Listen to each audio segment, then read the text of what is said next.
Today we're talking about leaving a legacy, and we've invited William B. Moore, attorney at law in Northern Colorado, to talk about estate planning and probate law, which he specializes in.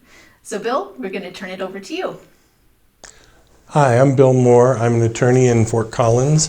I started practice in New York, was there for 12 years, 24 years in Champaign, Illinois, retired, moved here to be with my daughter, and my wife and I moved here, and I got bored, went back into practice, and I've been practicing now for 4 years, I think, here.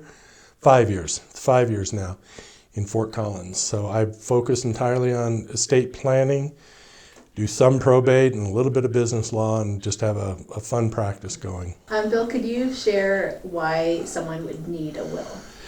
Well, you might not need a will. So there is a system set up in Colorado law that says somebody dies without a will, this is what happens to their property. Basically, it goes to where they assume you would have wanted it to go. So it goes to a surviving spouse, and then it's split up among your children evenly. If you don't like that, or if you have other gifts that you want to make to other people, well, then you're going to need to write a will and designate what those differences are. The other reason you need a will, or might want a will, is to name guardians. So if you have minor children, it's real important that you get a will and name who you would want to have taking care of them if the both of you were to pass away. If you don't, what happens is all the family members come to court and say, pick me, pick me. So you might wind up with that one guy you didn't want raising your kids. So if for no other reason, if you have minor children, get yourself a will. The other thing you can do with a will is you can create a trust in the will. That's real important if you have minor children, because what happens when they turn 18, they inherit whatever you gave them. So you have an 18-year-old boy who inherits $200,000. You're going to have a 19-year-old boy who doesn't have anything anymore.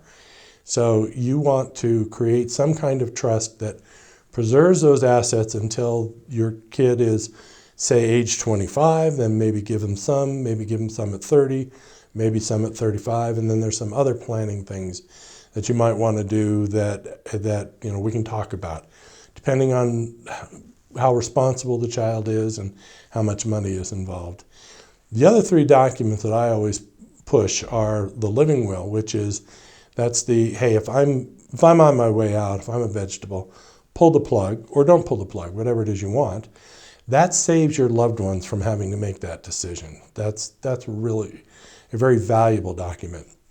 The other two are the medical power of attorney, financial power of attorney.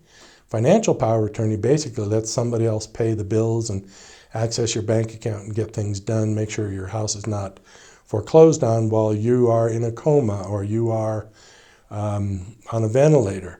The medical power of attorney is more serious. The other one is just, well, make sure the bills get paid.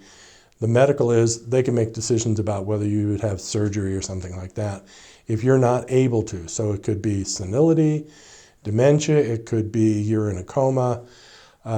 So you need to designate somebody who could make those decisions. Typically it's a spouse.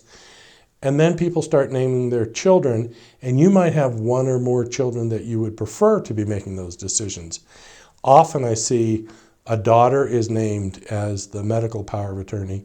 Even if the daughter is not living in the state, it's, well, she cares more about me and these issues than these other kids. So it's things to talk about, think about, and then make decisions on. Can you talk about somebody who hasn't planned ahead? What have you seen in your experience?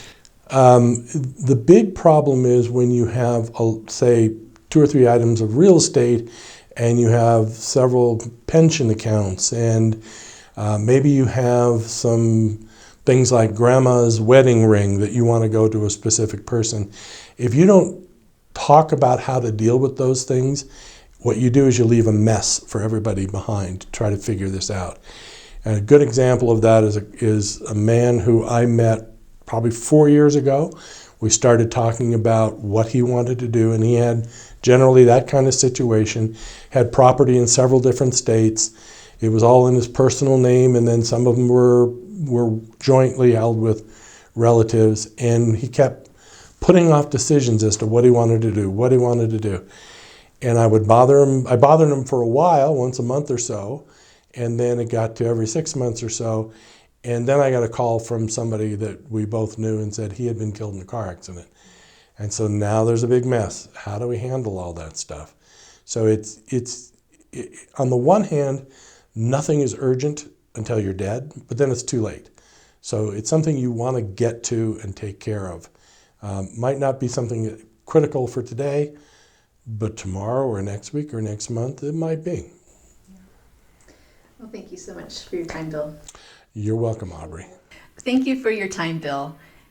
Checking with our clients on the status of their legal documents is part of our financial planning process, and we encourage all of our clients to work with legal counsel to develop an estate plan that is meaningful and important to meet their goals and objectives. I'm Aubrey Coleman, a certified financial planner, and I work with Elizabeth Olson, also a certified financial planner at Financial Consulting Group 360. We're happy to meet with you in person or online to talk about your financial plan and how to keep it on track. Thank you.